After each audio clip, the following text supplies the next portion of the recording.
Heaven's Feel 3 Spring Song, the final adaptation of my favorite series.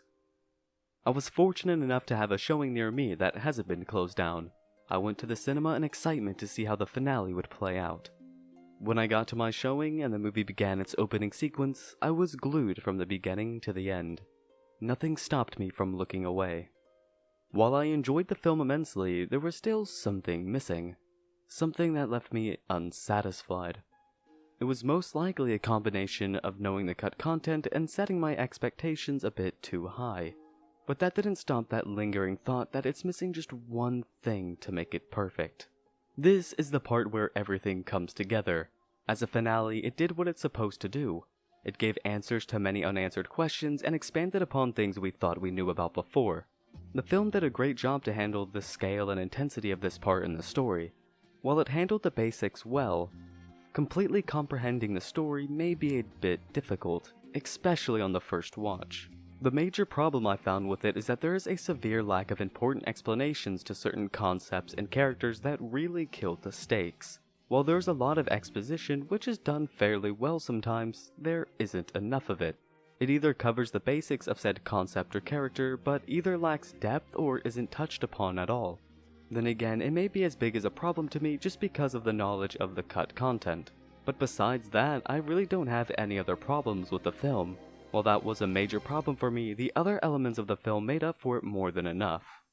The anime original content was surprisingly amazing. It changes scenes that benefited the pacing of the movie as well as expand on some things from the visual novel. The visual presentation of certain scenes was a big plus for this film. Especially being a visual novel reader, there were many things I greatly appreciated. While I thought certain things with the story and characters were missing, the production value once again blew my expectations out of the water. My entire body was pumping with adrenaline any time a fight was happening. No doubt they would be stunning, but to the amount of detail they added, Ufotable went above and beyond to make the best looking animation I have ever seen. Movements are fluid, explosions and effects are explosively beautiful. Each fight is set on a grand scale and pays off. Yuki Kajira also did not disappoint. This trilogy has definitely become my #1 OST of all time. Every track is so impactful and adds an abundance of emotion to every single moment. Would I recommend this? Yes. Just because it has its problems doesn't mean it is bad by any means, nor does it ruin the other two movies in the trilogy. Though if you are someone who has only seen the anime, you will have to do some extra research to fully understand what is happening at points in the story and character motivations. This is especially true for the ending. I know this is way easier said than done, but if the film was 10 to 30 minutes longer, then I feel most of the problems I had with it would be solved. If anyone has any questions about something in the movie that wasn't explained very well, I would be more than happy to answer in the comments. That concludes the spoiler-free section. In this part, I will be going over certain scenes I want to talk about in particular. If you wish to not be spoiled, or if you want to see how the anime handled these specific scenes for yourself, please skip here.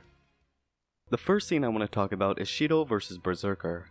For as short as it was, that didn't make this moment any less standout and memorable. Visuals are top tier, and the added metaphorical moment with Shido catching up to Archer and that whole space was such a shocking moment.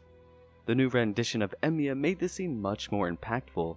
Also, seeing the flashes of each monster Hercules used 9 lives on was such a nice touch.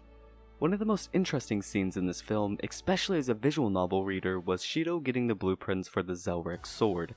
Instead of getting a faint look at Justice, we get a full-blown look into the ritual that constructed the Greater Grail. This is my favorite scene of the movie, as seeing the start of this war was so intriguing. We got to see Nagato Tosaka, Justice von Einsborn, and a young version of Zoken that is not just him in a bath as a joke scene, and the legend himself, Kishir Zelrex. I couldn't have asked much more from this flashback of sorts, and everything about it is just amazing.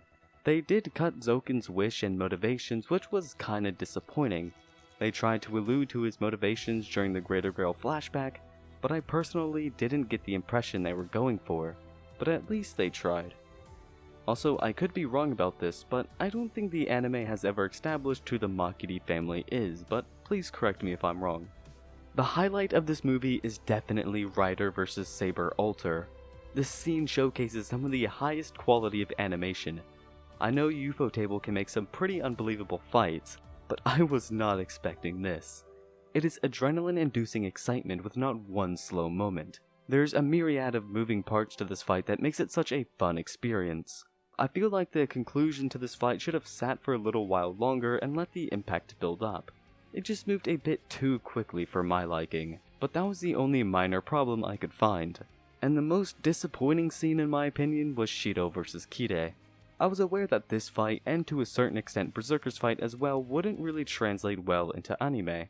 After all, it is pretty hard to detail the exorbitant amount of pain of somebody's body and mind being destroyed while dialogue is happening. Even then, there wasn't that much touch put into this scene, at least when compared to the others. Even though it was small, we still got a cameo of Toko Awazaki from Garden of Sinners, but it was nice to see as the visual novel just implied about Toko. While it didn't explain things very well at all, it was a nice happy end that could have benefited if it had a bit more time to grow.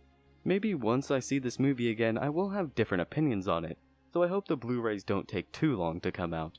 And it would be nice if they animated some of the other endings like they did for UBW. Well, hope you enjoyed. These were just my first impressions of Heaven's Feel 3 Spring Song. Let me know your thoughts as well. I'm especially interested in how people who've only seen the anime thought of it. Thanks for watching. Later.